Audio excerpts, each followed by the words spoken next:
네, 퀀트로 알아보는 시장 방향성과 유망주 전략 시간입니다. 유진투자증권 글로벌 매크로팀의 안지선 연구원 스튜디오에 나와 있습니다. 어서 오세요. 안녕하세요.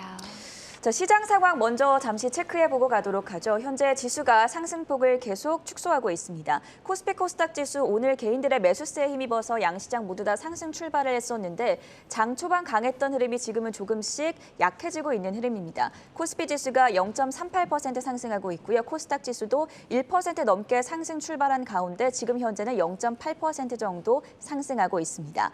수급 상황도 함께 살펴보도록 하겠습니다. 오늘 개인들이 큰 매수세가 들어오면서 지수가 상승 출발을 한 가운데 코스피도 현재 개인과 기관이 매수 물량을 취하고 있지만 외국인이 크게 매도 우위를 차지하고 있는 모습입니다. 코스닥도 역시나 비슷한 흐름이고요. 선물지수, 해외 선물지수 같은 경우에는 오늘 미국 증시가 새벽에 하락 마감하기는 했지만 현재는 그래도 강보합권에서 나스닥 선물지수가 움직이고 있습니다. 12,502포인트 지나가고 있고요. S&P 500 선물도 함께 체크를 해보시죠.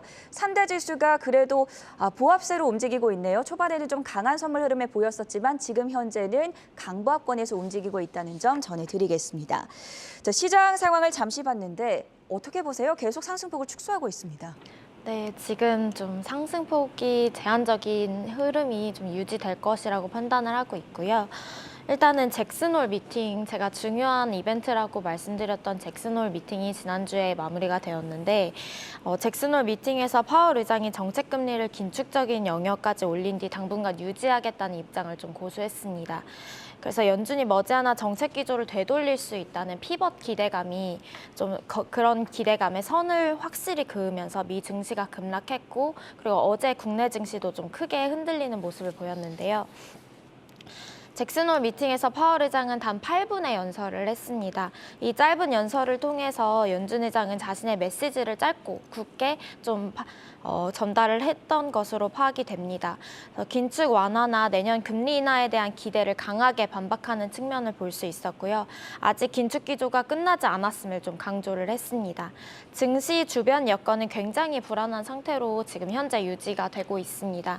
그래서 러시아, 우크라이나 이슈도 계속 전쟁이 길어지고 있고 금주 러시아는 이제 이번 주에 러시아는 독일로 이어지는 가스관을 가동 중단을 할 예정입니다. 그리고 독일 라인강과 함께 중국 양쯔강 가뭄도 좀 심한 상태이고 물류난 우려가 굉장히 높아지고 있는 상황입니다. 그래서 에너지 확보는 좀 더 절실해진 상황이고요. 때문에 시장에서는 공급발 인플레이션과 긴축 우려를 높이고 있습니다.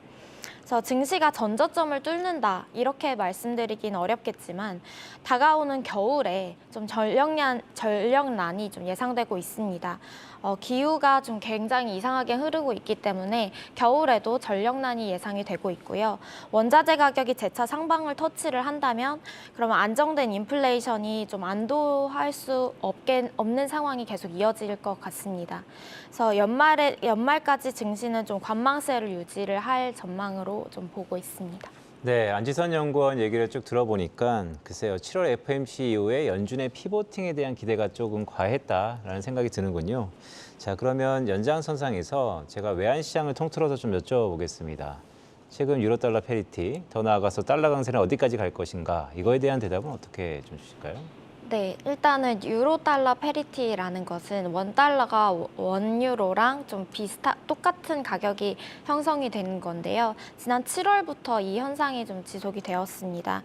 7월부터 20년 만에 세계 화폐 역사에 좀 한 획을 그을 만한 일이 벌어진 것인데요. 보통 앵커님 유럽에 여행을 가면은 달러보다 유로화가 더 비싸다는 그렇죠. 것을 네. 잘 아시잖아요. 그런데 확실히 그런 걸 느끼시면서 여행을 하셨을 것 같습니다. 근데 1유로가 1달러와 같아진 게 2002년 이후로 처음 있는 일이거든요. 그래서 닷컴 버블 2002년 때는 이제 닷컴 버블이나 세계 무역센터 충돌 같은 그런 여러 가지 굵직한 사건들이 있고 그 다음에 1유로가 꾸준히 1달러보다 비싼 가치를 유지를 했었습니다. 그런데 1유로가 1달러가 되는 현상을 유로달러 패리티라고 하는데 이 현상이 7월부터 지금 이어지고 있다는 것이 굉장히 이제 외환 시장에서는 굉장히 충격적인 일로 좀 다가오고 있거든요. 유로 페리티 붕괴가 단순한 환율 사이클의 한 국면이 아니고 유로존 경제의 구조적 교역 조건이 굉장히 악화되고 있는 이 현 상황을 반영을 하고 있다. 환율 레벨 조정이 되고 있는 그런 과정이라고 보고 있습니다. 네, 안지선 연구원이 유로화에 대한 말씀을 쭉 주셨는데, 자, 이 말이 좀 고무적이네요. 외환시장의 새로운 지각 변동 가능성도 있다. 네. 자, 달러 인덱스가 최근에 20년 내 최고치를 찍었어요. 네. 이 강세는 언제까지 간다고 보세요? 이 강세가 저는 연말까지는 유효하다 이렇게 보고 있는데요. 지금 방금 말씀드렸다시피 달러 인덱스에서 유로화의 비중이 굉장히 큽니다. 그런데 유로 달러 페리티가 붕괴된 7월부터 이제 전저점을 쉽게 뚫고 내려가고 있습니다. 달러에 큰 시사점을 제공을 하는 그런 수준이거든요. 유로가 새로운 균형 환율을 찾아서 안정화가 될 때까지 상당 기간이 좀 소요될 것이다라고 보고 있고요. 이 상당 기간에 걸쳐서는 대안이 없는 최고치를 달러가 유지를 할 심산이 크다 이렇게 생각을 하고 있습니다. 유로존 교역 조건은 전례가 없는 수준으로 폭락 중이거든요. 수입 물가가 수출 물가보다 아주 빠른 속도로 좀 상승 중입니다.